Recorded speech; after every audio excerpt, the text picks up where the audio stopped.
Selamat pagi, Miss. Nama saya Jessica Pania Sisaria Berpadang dari kelas 71 SMP Santo Ignatius. Ini adalah video saya dalam pencemaran lingkungan, yaitu pencemaran suara, tugas kelompok tetapi saya mengerjakan sendiri. Pencemaran suara atau polusi udara. Pencemaran suara adalah gangguan pada lingkungan yang diakibatkan oleh bunyi atau suara yang mengakibatkan ketidaktentraman makhluk hidup di sekitarnya. Pencemaran suara diakibatkan suara-suara bervolume tinggi yang membuat daerah sekitarnya menjadi bising dan tidak menyenangkan. Sebelumnya, apa itu pencemaran lingkungan ya? Pencemaran suara ini merupakan salah satu bentuk dari pencemaran lingkungan. Pencemaran lingkungan atau environmental pollution adalah segala sesuatu termasuk bahan-bahan fisika dan kimia yang dapat mengganggu ekosistem.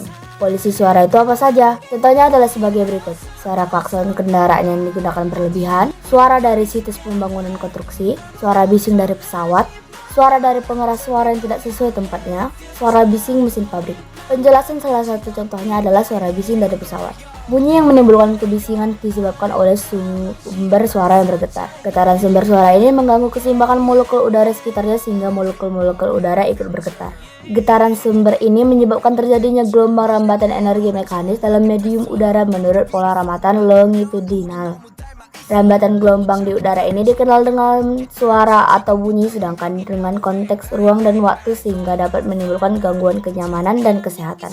Lantas, apa akibat dari pencemaran tersebut? Akibatnya adalah bunyi yang menimbulkan kebisingan disebabkan oleh sumber suara yang bergetar.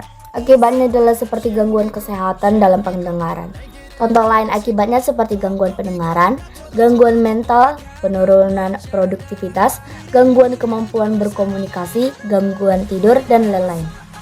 Bagaimana cara mengatasinya? Cara mengatasinya adalah sebagai berikut. Menanam tanaman yang mampu mengurangi kebisingan lingkungan, menjauhkan mesin yang berbising dari kamar tidur atau area tenang, habiskan waktu jauh dari kebisingan atau keaduhan, gunakan sumbat telinga kalau dalam Anda berada di area yang berisik, penggunaan alat peredam suara. Lalu mengapa pencemaran suara itu berbahaya? Alasan pertama, polusi suara berbahaya bagi kehidupan manusia karena dapat menyebabkan gangguan pendengaran dan terjadi kerusakan pada organ telinga. Selain itu, polusi suara dapat menyebabkan kesulitan komunikasi karena suara di sekitar terlalu bersih. Alasan kedua, stres akibat polusi suara dapat berubah gangguan kognitif atau memori, konsentrasi yang rendah, dan masalah kesehatan mental.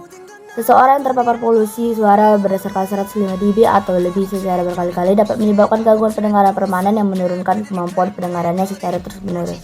Polusi suara bisa meningkatkan risiko seseorang untuk mengalami gangguan mental, seperti mengalami gangguan menial, seperti gangguan kecemasan, stres, gelisah, emosi yang labil, bahkan perilaku agresif akibat stres atau masalah kejiwaan yang sebelumnya sudah dimiliki. Polusi suara juga memiliki dampak yang berbahaya pada ibu hamil dan bayi baru lahir. Sekian dari presentasi kelompok kami. Terima kasih banyak.